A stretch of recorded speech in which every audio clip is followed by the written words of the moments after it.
अस्सलाम वालेकुम। Today we discuss about introduction to fungi. हम लोग पढ़ रहे थे बायोडाइवर्सिटी। सबसे पहले हमने किंगडम प्रोकैरियोट पढ़ा या किंगडम बनाया था पढ़ा। उसके बाद हमने देखा था किंगडम प्रोटिस्टा। तो आज हम तीसरा किंगडम स्टार्ट कर रहे हैं, that is called kingdom fungi.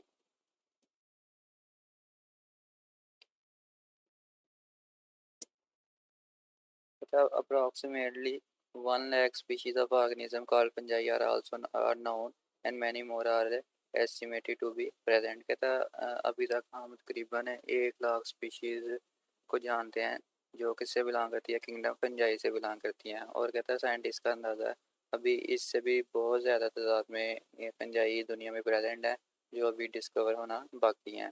तो ये आप इसे अंदाज़ा लगा सकते हैं कि फंजाई इस दुनिया में कितनी ज़्यादा मकदार में या कितनी ज़्यादा तादाद में प्रेजेंट है। 1 लाख स्पीशीज़ में एक स्पीशीज़ में कई करोड़ इंडिविजुअल हो सकते हैं। फॉर एग्जांपल आप ह्यूमन की स्पीशीज़ देख लें, इसमें ह्यूमन की एक स्पीशीज़ है, इसमें कितने इंडिविजुअल्स हैं। इसी तरह फंजाई की 1 लाख स्पीशीज़ हैं और इसमें इंडिविजुअल बेशुमार हो सकते हैं। इसके बाद कहते हैं this group include notorious pathogens such as disastrous pests, smut of wheat and corn, and mold found growing on the important crops and food stuff। कहते हैं ये जो फंजाई होते हैं ये क्या करते हैं, ये डिफरेंट क्रॉप्स वगैरह को डिजीज़ कॉज करते हैं। तो ये इसकी इम्पोर्टेंस है कि इसकी वजह से क्या हो रही है, डिजीज़ कॉज हो रही हैं। कौन कौन सी डिजीज़ कॉज हो रही हैं, रस्ट हो रही है, स्मट हो रही है। स्मट रस्ट और स्मट किसकी डिजीज़ हैं, ये वीट और कॉर्न की डिजीज़ हैं। कहते हैं उसके बाद mould found growing on important crops and food. तो ये 3 बीमारियाँ हो रही है, कौन कौन सी, रस्ट, स्मट और मोल्ड। उसके बाद कहते हैं ये कुछ डेलिकेशियस भी होते हैं जैसा कि mushroom, fruit and morel and other organism of commercial use such as penicillium that is use for source of antibiotic penicillin. कहते हैं जो पेंसिलियम है इसको किसके लिए यूज़ किया जाता है for the source of antibiotic penicillin. उसके बाद यीस्ट है, ये था यीस्ट को डिफरेंट बैक्टीरियाज में इस्तेमाल किया जाता है, यहाँ बैक्टीरियाज में इस्तेमाल किया जाता है किस मकसद के लिए, फॉर दी फर्मेंटेशन। हम आपने देखा होगा कि ये जो हमें ब्रेड वगैरह बनाते हैं या डिफरेंट बिस्किट वगैरह बनते हैं उसमें क्या ये यूज़ किया जाता है, यीस्ट यूज़ किया जाता है। यीस्ट क्या होता है, फंजाई है एक जो फर्मेंटेशन में हेल्प करती है। उसके बाद है ecological role of fungi as decomposer is a parallel only by bacteria. कहते हैं उसके बाद कुछ बैक्टीरिया जो डिकम्पोजर का भी काम करते हैं। तो ये थी फंजाई की इम्पोर्टेंस। फंजाई क्या क्या डिफरेंट रोल प्ले कर रही है, ये क्रॉप्स को डिफरेंट डिजीज़ कॉज कर रही है। उसके बाद इसको हम डिफरेंट इंडस्ट्रीज़ वगैरह में भी यूज़ करते हैं। और कहता है कि ये जो फंजाई होते हैं ये डिकम्पोजर का भी काम करते हैं। डिकम्पोजर क्या होते हैं कि जो डेड ऑर्गेनिजम्स होते हैं उनकी बॉडी को ऑर्गेनिक मटेरियल को किस में कन्वर्ट कर देते हैं, इनऑर्गेनिक मटेरियल में। तो ये थी इम्पोर्टेंस ऑफ फंजाई। उसके बाद कहता है कि फंजाई के लिए एक अलहदा किंगडम क्यों बनाया गया है। इसको हमने जो टू किंगडम क्लासिफिकेशन सिस्टम था उसको इसमें फंजाई को किंगडम प्लांटी में रखा गया। उसके बाद 3 किंगडम क्लासिफिकेशन सिस्टम आया, उसको भी इसे किंगडम प्लांटी में ही रखा गया।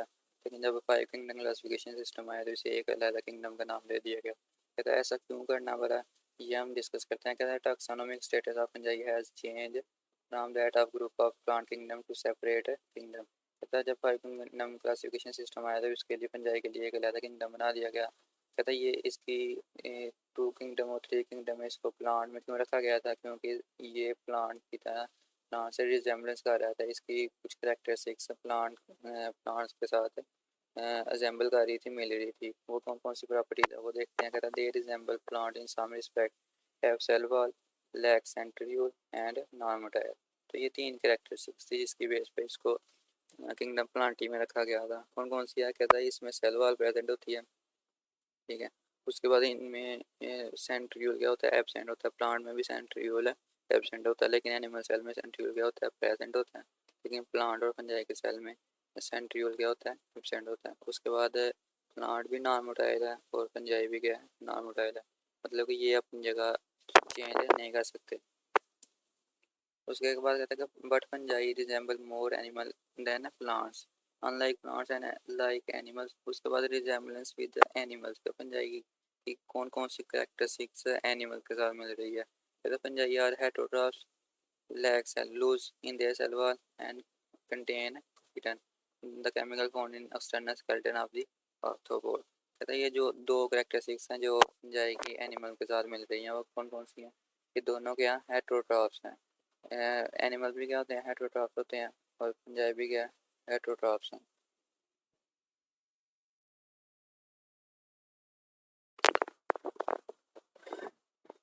तो क्या डिफरेंस है पंजाबी क्या हेटरोट्रॉफ है और दूसरा डिफरेंस है कि जो इनकी सेल वाल है इनमें सेल वॉल प्रेजेंट होती है और प्लांट एनिमल में सेल वॉल क्या होती है एब्सेंट होती है।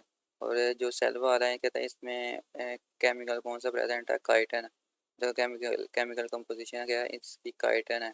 जबकि जो प्लांट था उसमें क्या चीज़ प्रेजेंट है सेलुलोज। तो ये आप डिफरेंस बता सकते हैं एनिमल और फंजाई के दरमियान। दो ही डिफरेंस उसने डिस्क्राइब किया है कि दोनों सॉरी रिजेम्बलेंस की है कि दोनों क्या है ये हेटरोट्रॉफ्स हैं और इनकी सेल वॉल में सेलुलोज क्या होता है एब्सेंट होता है। और किस चीज़ की सेल वॉल बनी हुई है काइटिन की। और काइटिन कहाँ पे प्रेजेंट होता है कहता है आर्थ्रोपोड होते हैं आर्थ्रोपोड बोलते हैं इंसेक्ट वगैरह को। तो उनकी जो स्केलेटन होता है वो एक्सोस्केलेटन होता है और एक्सोस्केलेटन किस चीज़ का मिलकर बना होता है काइटिन का मिलकर बना होता है।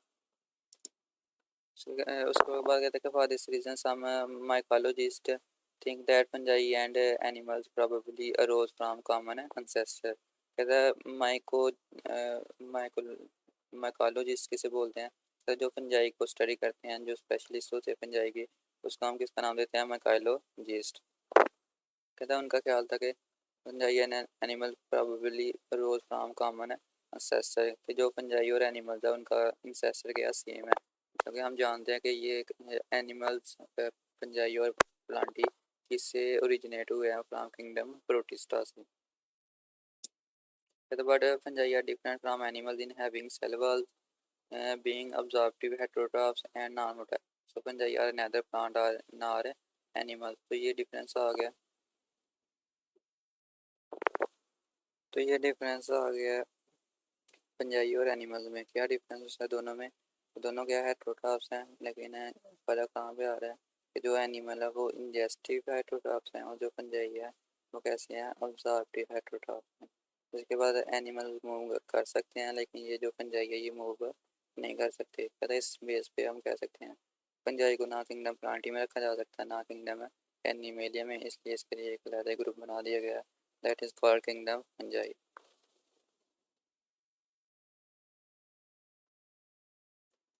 तो फंजाई का जो डीएनए है studies also confirm that they are different from all others organism. They show a characteristics type of mitosis called nuclear mitosis. कहता है जो किंगडम फंजाई है इसमें क्या होती है न्यूक्लियर माइटोसिस होती है। न्यूक्लियर माइटोसिस क्या होती है ये देखते हैं कहते हैं during nuclear mitosis nuclear envelope does not break.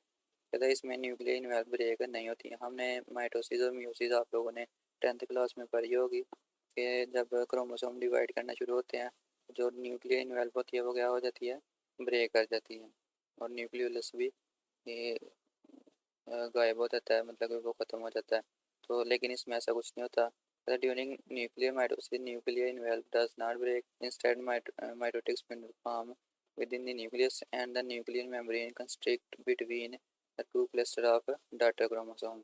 कहते जैसे आपने माइटोसिस और म्यूसिस में पढ़ा होगा कि एक सेल डिवाइड हो गए दो सेल बनाते हैं ना साइटोप्लाज्म उनका डिवाइड होता है। लेकिन इधर क्या हो रहा है साइटोप्लाज्म नहीं डिवाइड हो रहा बल्कि न्यूक्लियस के अंदर ही डिवीजन होना शुरू हो गई है। न्यूक्लियस की मेम्ब्रेन ही इन्वेजिनेट करना शुरू हो जाएगी पिंच करना शुरू हो जाएगी और पिंच करके क्या बना देगी दो न्यूक्लियस बना देंगी। मैं एक्सप्लेन करता हूँ। ये देखें कि फॉर एग्जांपल ये एक सेल है ये न्यूक्लियस ठीक है। न्यूक्लियस के अंदर क्रोमोसोम डिवाइड होंगे तो उसके बाद ये जो न्यूक्लियस है इसकी सेल मेम्ब्रेन अंदर की तरफ पिंच होना शुरू हो जाती है इस तरह।